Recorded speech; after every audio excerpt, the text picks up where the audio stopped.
Hello and welcome back. It's Rachel with the Shades of Orange and happy Valentine's Day. I thought it would be fun for the holiday to do something a little bit different and talk about some dark romance and erotic thrillers. These definitely aren't my go-to genres, but I do occasionally read some romance, and surprise, surprise, when I do read the genre, I tend to go for something a little bit dark, creepy, disturbing, and just a little bit or a lot twisted. All that being said, let's get into the books. First, I want to talk about Twist Me by Anna Zaire, which is actually a new adult book that is the first in a trilogy. This follows a girl that has just turned 18. She goes out to celebrate her birthday and she meets a man who is very attractive, and little does she know that he has been following her and has made plans to steal her away to his private island because of course he is both rich and also a sociopath.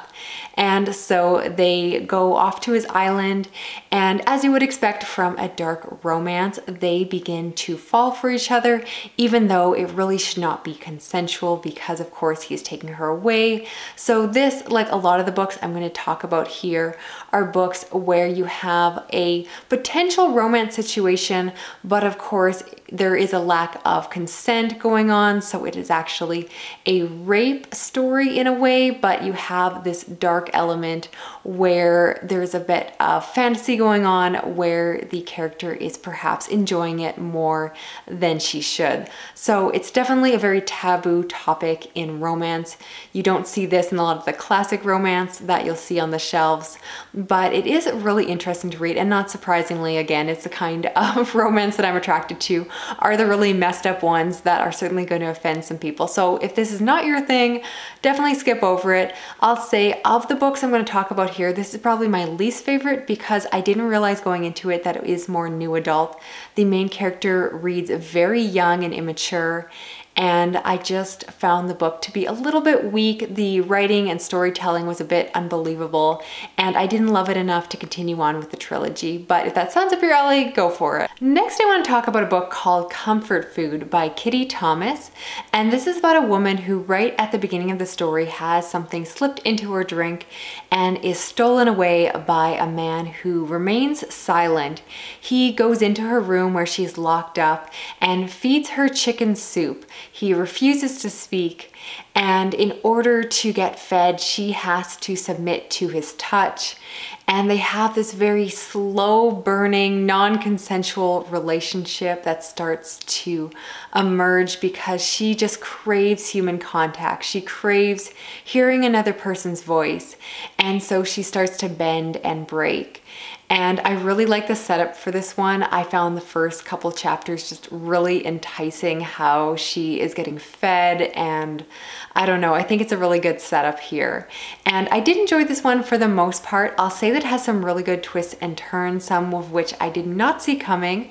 It makes it really hard to talk about this book without spoiling anything, but it is told from multiple points of view, and it's just not as simple as you would expect. There is more going on, and I think that just makes for a really compelling story. It is considered a standalone, and it got a little bit hard to suspend my disbelief towards the end, but despite that, it was definitely enjoyable, and I will be reading more by her because she's written quite a bit of dark romance. So if you have read her before, I would love recommendations. Now, I also wanted to include at least one thriller on this list that wasn't necessarily a romance for those of you that are kind of interested in this topic, but aren't really into erotic fiction normally.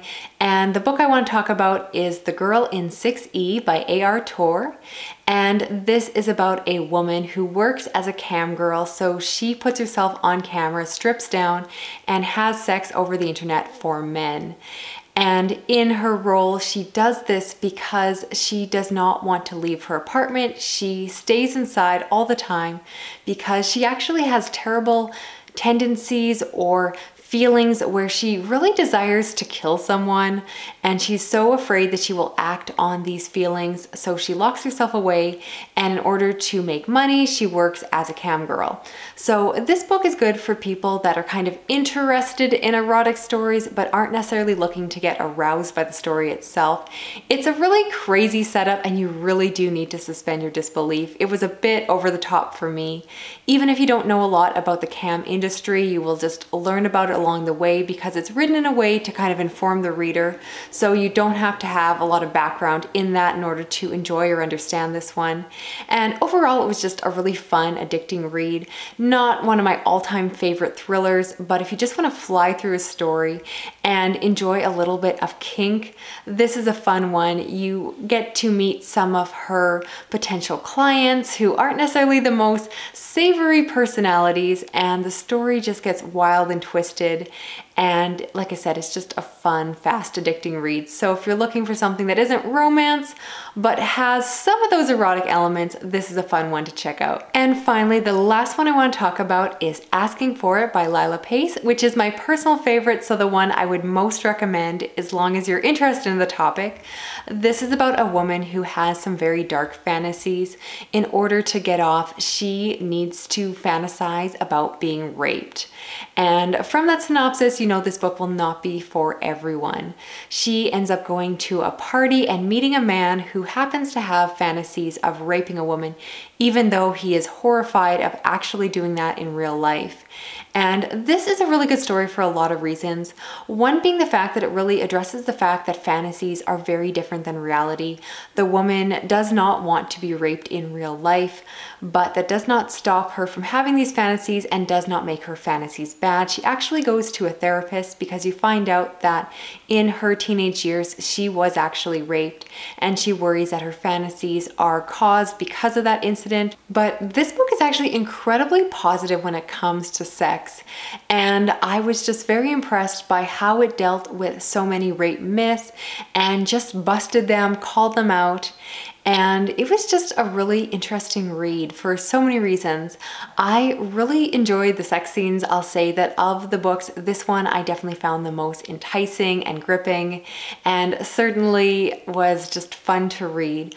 But at the same time, there's a really good romance at the base of this relationship because you really have two people that have a lot of mutual respect for each other, and there's just a really good plot and character work within the story. So for a lot of romance stories, I find that they're very thinly veiled, where you have an idea and some sex scenes thrown in and that's about it. But this one really feels like a full, well-actualized story. It's the first book in a duology, and I need to get my hands on book 2 because I really did enjoy this one, so I would love to read the second one, begging for it. And if that sounds up your alley, if you're open to something that does involve that kink, even if it's not your kink, but just something you'd like to learn more about, because it's actually a really common fantasy, especially for women, I think this is an excellent place to go. You will learn a lot, and like I said, it was a lot of fun. I don't want to get too weird in this video, but yeah, I enjoyed this one a lot. So that's it for this video. I hope you're having a good Valentine's Day, whether you are in a couple or not, it doesn't matter. Enjoy yourself and just have a good one. I would love to hear recommendations for other dark romance and erotic thrillers that you enjoy. If you're comfortable to leave some recommendations down below. I am still new to the genre. I don't read it constantly, and you might have noticed that I just don't normally talk about every single book that I read on this channel, and so I don't normally talk about these ones, but if it is something you enjoy, maybe I can make this an annual event on Valentine's Day, and I can maybe come back with some more recommendations next year. As always, thank you so much for watching. If you haven't yet, please subscribe. I normally talk about horror, science fiction, fantasy, and some thrillers. Otherwise, please like, comment, and all that good stuff, and I will talk to you again soon in another video. Okay, bye-bye.